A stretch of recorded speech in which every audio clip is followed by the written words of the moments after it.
Laban ng Gilas Pilipinas versus China. Ito ay tinuturing na Battle of the Pride and Sovereignty.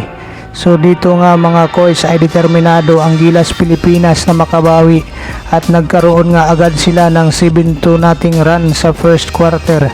So dito bago maka-score ang China ay nagawa ng mailayo ng Gilas Pilipinas ang score sa 10-4. Subalit na isagot naman sa 3-pointer ang China at dumikit ito sa 10-7. Mayroon pang 5 minutong natitira sa first quarter.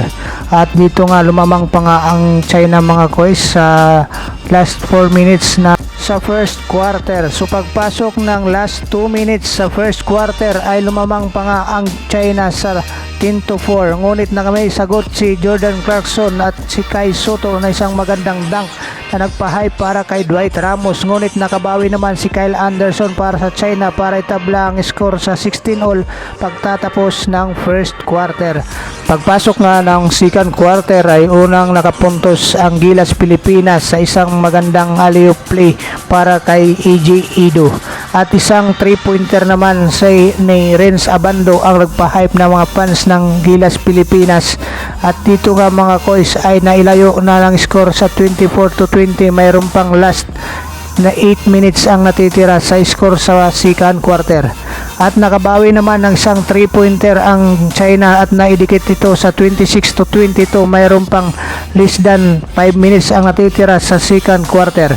Less than 3 minutes ang natitira sa second quarter. Isang magandang 3-pointer ang nagawa ng China para idikit ang score sa 31-29. Ngunit nakabawi naman si Kai Sotto para ilayo ito ulit sa 33-31. Pagpasok ng last 2 minutes, lamang ang Gilas Pilipinas ng 37-34. Ngunit nakabawi ang China naman mga koys sa 37-36. Nagtapos ang second quarter sa score na 40-37. Lamang ang China mga koys. Pagpasok ng third quarter ay unang nakapasok ang Gilas Pilipinas 39-40.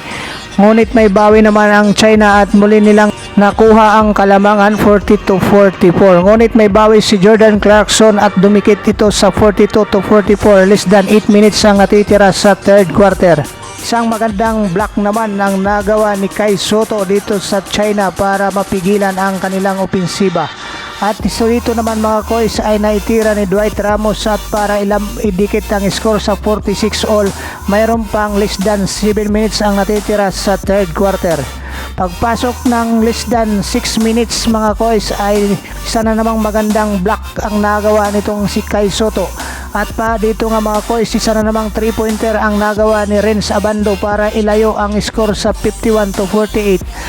Less than 5 minutes naman mga koys ay isang magandang defensive naman ang pinakita ng Gilas Pilipinas at naka-score pa nga dito si Jordan Clarkson na nagbigay ng 56-48 pabor para sa Gilas Pilipinas.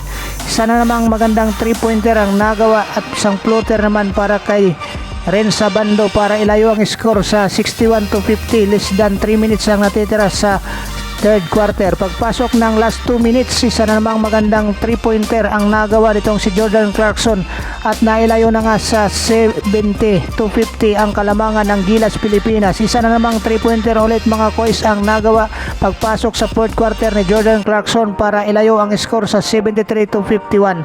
Dito nga mga koys ay wala nang magawa kahit nga itong si Abay ay nangangalabaw na sa ilalim.